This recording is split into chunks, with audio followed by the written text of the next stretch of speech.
just talking about the fact that it was been 30 years since we played our first preseason game here in Paris.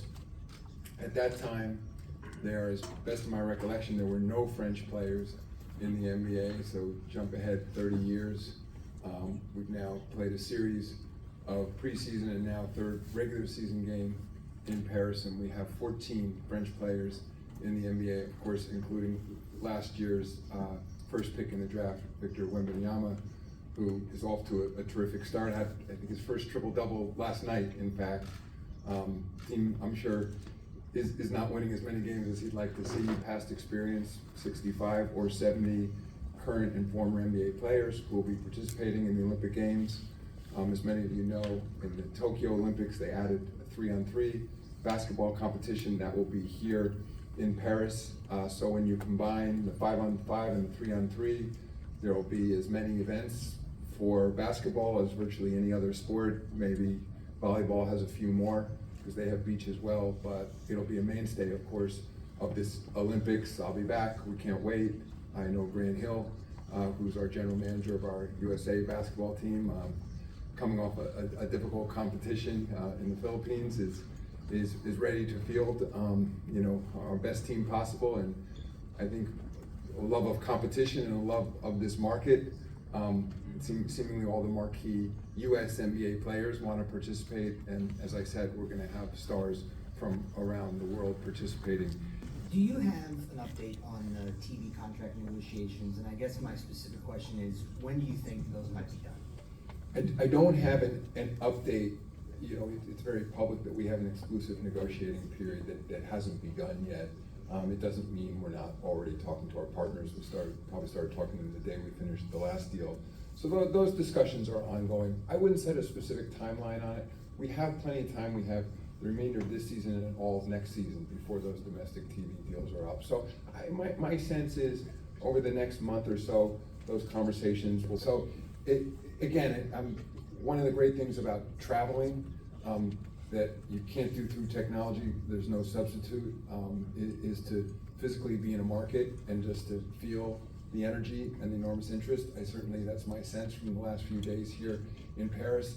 And I think when I go home and I'm talking to my colleagues, Mark Tatum's deputy commissioners here, to think more long term, how can we, as I talk about this being a global game, physically bring the game over to more markets. And everything is on the table. I think, and to Joe's question about our television deals, increasingly, even our existing partners, Disney through ESPN, Warner Brothers Discovery through their streaming service, Max. These are global services. Adam, Sonny Bell from The Sun. Adam, I'm sure you've seen the comments earlier this week from Draymond Green about the conversation with you when he was suspended from the league. Do you mind telling us a bit about the conversation from your side? And also, just on the in-season tournament, can you tell us anything about where you take it from here after the success of year one, not European specific? Yeah, and thank you. I'll do the in-season tournament. First, we just came from a meeting back in the States with all our team presidents and talked about potential changes to the in-season tournament, everything from how to break tiebreakers to what the courts look like, to maybe even the name of the overall tournament, and all of those are things we're thinking of.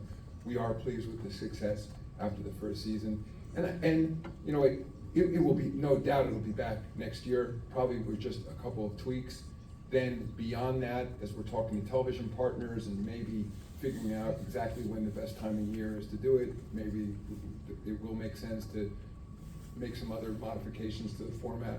Those are things we'll look at.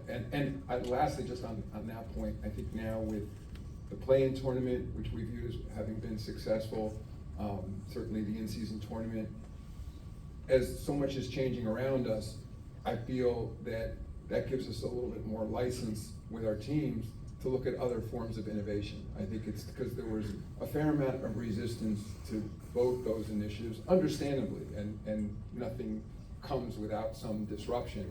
But I think there's a recognition that as people are consuming media in different ways, the game's becoming more global, we have to look at other things.